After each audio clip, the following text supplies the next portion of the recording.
আসসালামু আলাইকুম রহমতুল্লাহি ওয়া বারাকাতুহু। আমার ভাইয়েরা কেমন আছেন? আশা করি ভালো আছেন। আলহামদুলিল্লাহ, আপনাদের দোয়ায় আমিও ভালো আছি।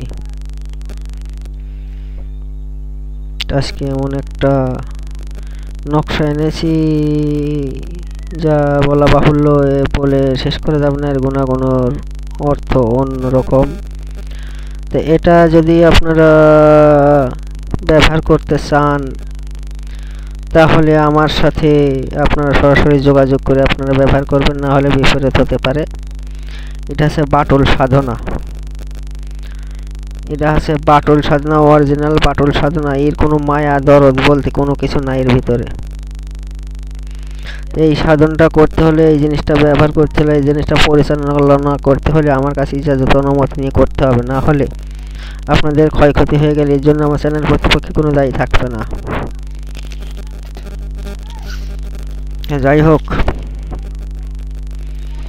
আমি যে ভিডিওটা দিয়েছি, যে নকশাটা দিয়েছি, নকশাটা আপনারা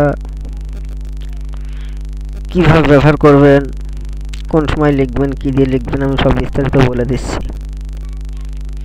এর আগে কিছু কথা, আমার চ্যানেলে যদি কেউ উপকৃত হয়ে থাকেন আমার জন্য দোয়া করবেন।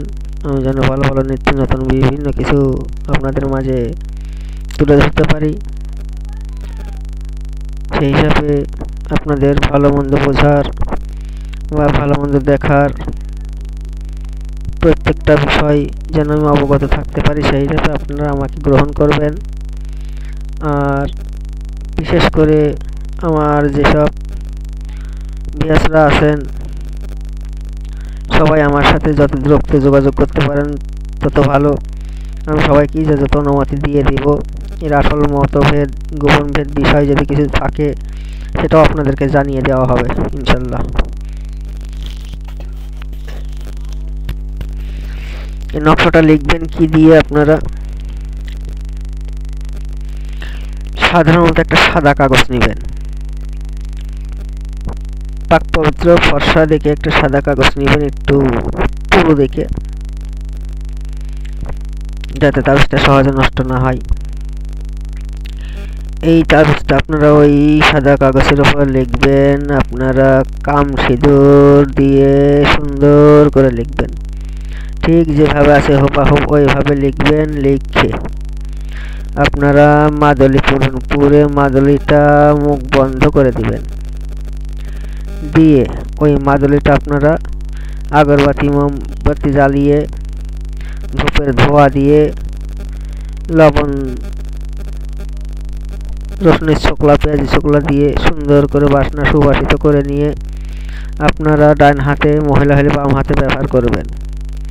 যখন বানবেন তখন 3 বার শুধু মুখে বলবেন ইয়া বাটুল হাজির সাউ, ইয়া বাটুল হাজির সাউ, ইয়া বাটুল হাজির সাউ।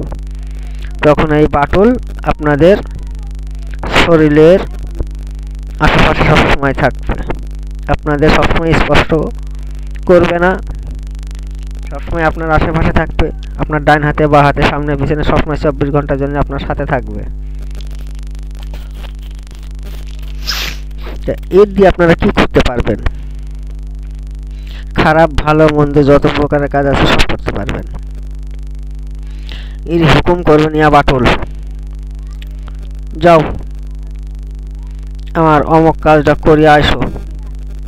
কিন্তু একে একটু আহার দিতে হবে। আহার বলতে কি, সপ্তাহে এর নামে, সপ্তাহে এর নামে যে কোনো একটা জিনিস আপনারা নদীতে নিক্ষেপ করবেন।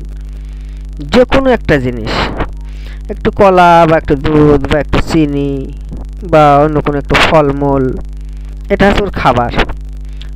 সপ্তাহে আপনার যতটুকু না সাধ্যই কোলোই ততটুকু না জিনিস আপনারা নদীতে বা খালে বা বাওড়ে, পুষ্করণে হলে হবে না, আপনারা ফেলে দিবেন। তাহলে ওর খাবারও পেয়ে যাবে, আপনাকে ডিস্টার্ব করবে না। আর যদি এই জিনিসটা না দেন তাহলে আপনাকে বিরক্ত করবে, খাতে চাবে, লাস্টে পরে অন্য অন্য জিনিস খাবার চাবে। আপনারা সেদিক থেকে বিরত থাকবেন। আপনারা সপ্তাহে দিবেন, তাহলে আর আপনার কাছে জীবনে খাতে চাবে না। এবার আপনি যদি বলেন যে অমুক দেশের অমুকের ছেলের সাথে অমুক দেশের অমুকের মেয়ের সম্পর্ক করিয়ে দাও, এর 1 ঘন্টা সময় লাগবে করে দিতে। 1 ঘন্টার ভিতরে ও করে দেবে। যদি বলে যাও অমুকের বাড়িতে গিয়ে শ্মশান বানিয়ে দাও, তার ঝাড়ে বংশ নির্বংশ করে দেবে। এর ভিতরে মায়া দরদ কোনো কিছু নাই। এ কাউকে চেনে না, কাউকে বোঝে না, বাটল যার নাম। এ কাউকে চেনে না, কাউকে বোঝে না, এর ভিতরে কোনো মায়া দরদ নেই। এ কাউকে কোনো সময় ভালো বুঝবে না। সবসময় ওর ঠান্ডায় আছে কাজের উপরে থাকা। ও শুধু কাজ চাইবে, শুধু কাজ চাইবে সবসময়। 24 ঘন্টার ভিতরে কাজের উপরে রাখতে হবে। যাও এটা করো, ওটা করো, সেইটা করো, ওইটা করো, ইত্যাদি বিভিন্ন রকমের কাজে একে রাখতে হবে। তা আপনারা এ কাজটা করার জন্য আমার কাছে ভালো করে অনুমতি ইজাজত নিয়ে কাজ করবেন, না হলে আপনাদের ক্ষয়ক্ষতি হয়ে যাবে। আমি এর জন্য হিসাব দিহি করতে পারবো না। তা আপনারা জেনে শুনে বুঝে আমার হাতে যত রাখতে পারেন যোগাযোগ করেন। যে যেখানে আছেন আমার সাবস্ক্রাইবার ভিউয়ার যত আছেন সবাই আমার সাথে যোগাযোগ করেন, করে আমার কাছে ইজাজত অনুমতি নেন, নিয়ে আপনারা কাজ করেন। আপনাদের জন্য আমি 24 ঘন্টা দুয়ার খুলে রেখেছি। আপনারা যখন ইচ্ছা তখন আমার সাথে যোগাযোগ করতে পারেন। তা আজ এ পর্যন্তই, আবার আগামী পর্বে দেখা হবে ইনশাল্লাহ। আল্লাহ হাফেজ।